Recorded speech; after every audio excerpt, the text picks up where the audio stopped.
શ્રી મહાકાળી સેવા ટ્રસ્ટ સુડા સોરઠ તેમજ મહાકાળી ગરબી મંડળ દ્વારા નવરાત્રિ મહોત્સવ 2024નું આયોજન કરવામાં આવેલ છે અને અહીંયા એક ભવ્ય ગાર્ડન બનાવવામાં આવેલ છે.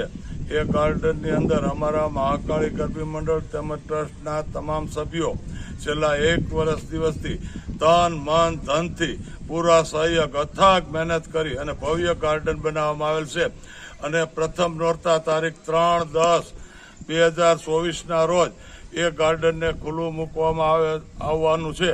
તો તમામ ધર્મપ્રેમી જનતાને ગાર્ડન નિહાળવા અને ફોટા સેશન કરવા માટે પધારવા મહાકાળી ગરબી મંડળના પ્રમુખ બકુલભાઈ દાદલ સૌને નિમંત્રિત કરી છે. તો સૌ ભક્તો આનો લાભ લેવા અને નવરાત્રિમાં 9 દિવસ નિહાળવા અને લાભ લેવા પધારવા હાર્દિક નિમંત્રણ છે. મહાકાળી મા